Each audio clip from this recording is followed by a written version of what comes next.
कि आयोग की सिफारिशों से देश में बढ़ेगा बवाल। कानून आयोग की सिफारिशों से जो इस सरकार ने निश्चित रूप से प्रस्तावित की है, नहीं तो ये सिफारिश आती नहीं। आयोग की सिफारिशों से देश में बदलेगा बवाल, बढ़ेगा बवाल। अब कैसे कोई उठाएगा आवाज, कैसे कोई पूछेगा सवाल। आज ये राजद्रोह के कानून में उसके जरिए तनाव बढ़ाने की तकनीक, विपक्ष के गला घोटने की तकनीक, अपने सामने आम चुनाव देखकर और जारा प्रताड़नाएं करने की तकनीक, ये सब ये सरकार इन सब चीजों में माहिर है। दोस्तों, मैं संक्षेप में आपको जो 6 पहलू हैं मूल रूप से इस प्रस्ताव के, वो बताना चाहता हूं। मूल रूप से इसके बहुत ही घिनौने जो पहलू हैं, उसका नंबर 1 है ये जो अभी स्थापित राष्ट्रद्रोह का कानून है, उसको और भी ज्यादा भयानक, खतरनाक और ज्यादा तकलीफ वाला, दर्दनाक बनाना चाहते हैं। और उसका एक तकनीक है कि जो नीचे दर्जे का दंड है उसको 3 साल से 7 साल करवा दिया गया है प्रस्ताव के रूप में। दूसरा, ये ऐसे प्रस्ताव आया है जैसे अनभिज्ञ है पूरा देश। सरकार उच्चतम न्यायालय की 1 वर्ष पुरानी कार्रवाई से, उसमें विस्तृत कई ऑर्डर हुए हैं जिनको बारे में मैं कुछ कोट करूंगा आपको वापस अभी। ये ऐसे प्रस्ताव आया है जैसे कभी कुछ हुआ ही नहीं, और ऐसी प्रक्रियाओं के बाद जिसपे सीधा उच्चतम न्यायालय ने ये प्रकट किया अपना विश्वास और अपनी मंशा कि इस कानून को अब बंद किया जाए या इतना छोटा किया जाए, इतना कम प्रभावशाली किया जाए कि इसके कोई दांत न बचे। तीसरा, एक मजाकिया चीज की गई है जो 60 साल से न्यायपालिका का कानून था। केदारनाथ 1962 का निर्णय 60 साल पुराना है।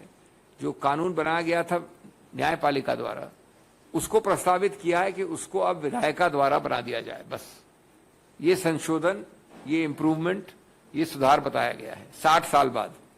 इसलिए मैंने कहा कि खोदा पहाड़ निकला चूहा, बल्कि चूहा नहीं, मैं कहूंगा एक भयानक राक्षस निकला है। चौथा, कोई भी ऐसा सेफगार्ड, सुरक्षा चक्र नहीं दिया गया है कानून में जिससे कि उसके दुरुपयोग को कम हो, रोका जाए। और उसके दुरुपयोग के आंकड़े मैं अभी आपको देने वाला हूं 2014 के बाद। पांचवा, बड़ा स्पष्ट रूप से कॉलोनियल एक मानसिकता का संदेश दिया गया है कि हम उसी मानसिकता से शासक और प्रजा के बीच में दूरी रखेंगे और इस कानून द्वारा गणतंत्र की नींव को पर आक्रमण करेंगे, उखाड़ेंगे। क्योंकि गणतंत्र की नींव है स्वतंत्र सोच, निष्पक्ष सोच, बोलचाल इत्यादि। और अंतिम बात ये बड़ा स्पष्ट है कि एक संदेश दिया गया है विशेष रूप से चुनाव के पहले कि हम इसका वैसे ही एक तरफा, एक पक्षपात से ओतप्रोत दुरुपयोग करेंगे, विशेष रूप से विपक्ष के नेताओं के विरुद्ध।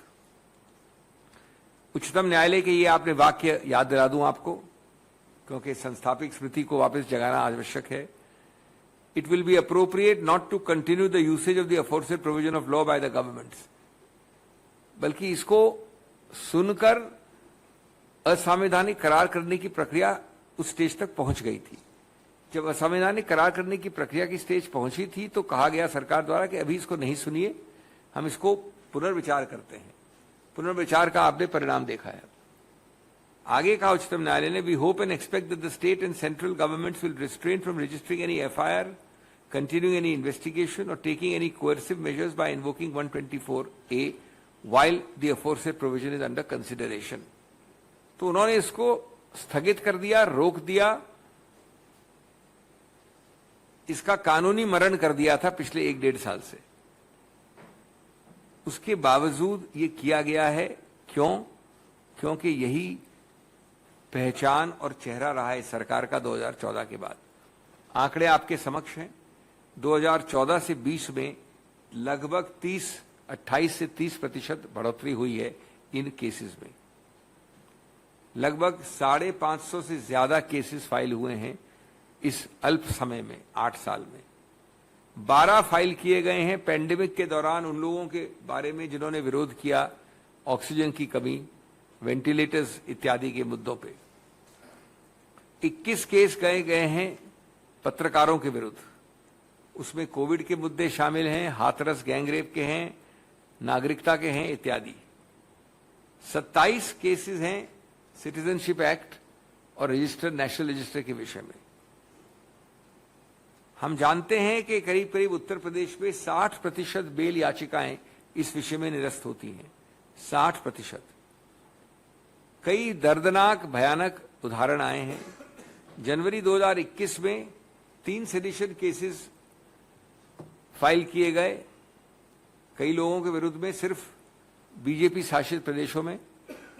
शशि थरूर के विरुद्ध, राजदीप सरदेसाई के विरुद्ध, मृणाल पांडे के विरुद्ध, कौमी आवाज के जफर आगा के विरुद्ध, परेश नाथ कारवा मैगजीन के विरुद्ध, अनंत नाथ, विनोद जोज, बाद में विनोद दुआ के विरुद्ध, एल्गार परिषद, सिर्फ विरोध, गणतांत्रिक विरोध करने के लिए, सिर्फ अपनी आवाज उठा के किसी चीज की निंदा करने के लिए। इस प्रकार के उदाहरण और बहुत हैं, लेकिन मूल जो प्रश्न उठता है जिससे मैं अपनी बात अंत करूंगा, मूल प्रश्न 4-5 हैं। नंबर 1 कि क्या इस सरकार में हिम्मत, दम,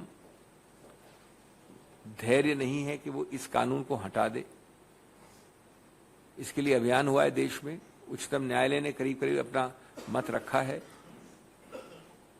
गणतंत्र में इसको हटाने की बात क्यों नहीं करती है वो?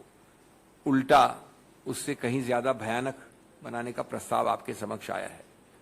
दूसरा, 2014 के बाद बीजेपी के सरकारों में ये क्यों तिगुना,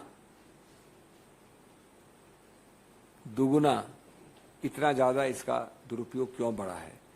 आंकड़े इतने क्यों बढ़े हैं? तीसरा, क्या ये आगामी राष्ट्रीय चुनाव के संबंध में एक और टूल निकाला गया है? दुष्प्रभाव का, भय का, प्रताड़ना का, कंट्रोल फ्रीक का।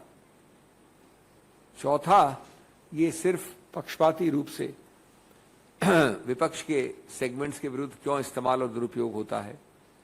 पांचवा, क्या ये कानून आयोग द्वारा एक तरीका निकाला गया है, एक घुमा फिरा के तरीका, एक ऊंचा नीचा तरीका, जिससे कि आप उच्चतम न्यायालय को एक प्रकार से अवहेलना करें और इस रूप से विपरीत करें, जो देश की मंशा है उसके विपरीत चलें। और अंत में कब ये कंट्रोल फ्रीक सरकार, ये नियंत्रण की फ्रीक सरकार, ये नियंत्रण से हर व्यक्ति, हर चीज, हर पत्ते को नियंत्रित करने वाली जो भावना है, वो सरकार कब ये कॉलोनियल मानसिकता को हटाएगी? ये हमारे प्रश्न हैं, ये हमारी निंदा है, ये हमारी भर्त्सना है आपके जरिए, क्योंकि ये एक काला दिवस है काले कानून के विषय में जो प्रस्तावित हुआ है। This is a terrible, tragic and treacherous development. It's quite astonishing how the Law Commission has recommended not only the retention of 124A, but making it harsher, more ferocious. As I said, it would be comic were it not tragic for the nation. The BJP, through its instrumentalities and agencies, is clearly using or intending to use sedition as a tool for subversing, subjugating and silencing dissent. Friends, let me give you the 5 or 6 elements in a nutshell, and you will get it in a note in para 10A where I have summarized the whole thing. And this is a little important for you to understand and appreciate, and you means through you the nation. In a nutshell, friends, the Law Commission proposal, number 1, makes the existing law of sedition far more draconian and invasive, far more prejudicial by enhancing the lower end of the punishment from 3 to 7 years. Second, it clearly ignores the letter and, more importantly, the spirit of the Supreme Court proceedings of May and October last year, 2022, which specifically rendered the entire offense of sedition stillborn, clearly intended it to be inoperative pending its repeal or significant softening. It is astonishing how directly it is against the Supreme Court spirit. Third, the proposal purports to legislate or convert into legislation what has always been part of our judge-made law for 60 years. Kedarnath is 60 years ago, in 1962. Namely, खोदा पहाड़ निकला चूहा 60 साल बाद जो कानून में लिखा था उसको आप प्रस्तावित कर रहे हैं कि आज उसको विधायिका का कानून बना दे। उस वक्त लिखा गया था एक निर्णय वाले कानून में, उसी चीज को आप सिर्फ ये बोल रहे हैं कि विधायिका का कानून बना दें। Fourth, it has provided no additional safeguard, caveat, any limitation to prevent the abuse. And I'll give you some startling figures of abuse. Fifthly, it has sent a clear signal as to the colonial mindset of this government, a colonial mindset coupled with a signal sent to the nation that we intend to retain this draconian provision as a threat to you, as a threat upon you, as a threat against freedom of speech, expression, thought and action, which is the essence of democracy.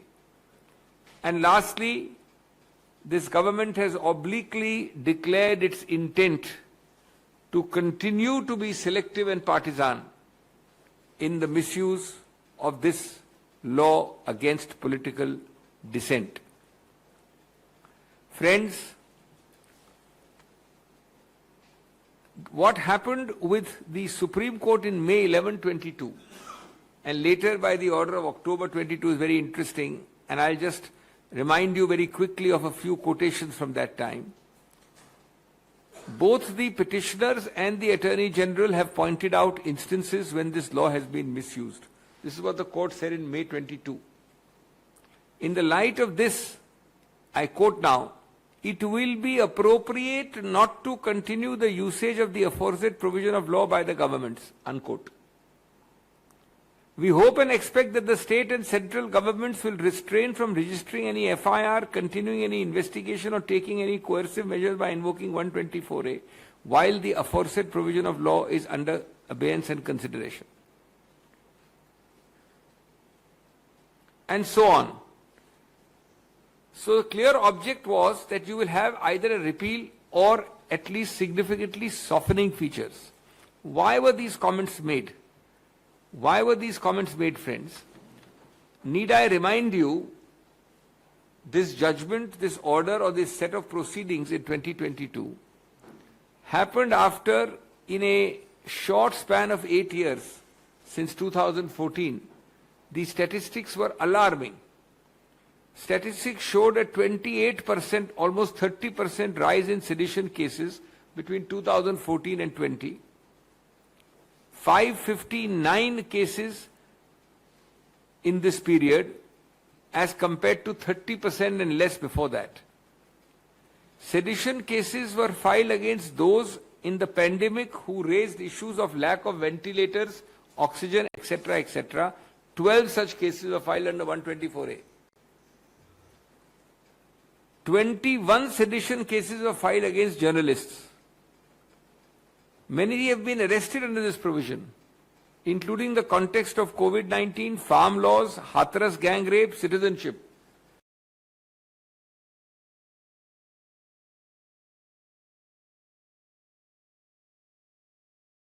So criticism of the government is this tool to be used selectively and partisanly. 27 sedition cases were filed against those who protested on the Citizenship Act and the National Register for Citizens. 8 were filed against those who were protesting in the context of farm laws. In Uttar Pradesh, 60% of bail applications at trial courts were rejected. And they all involved cases of protest, religious hate, or insults to national symbols. I need not remind you how a minority community baker, can we please?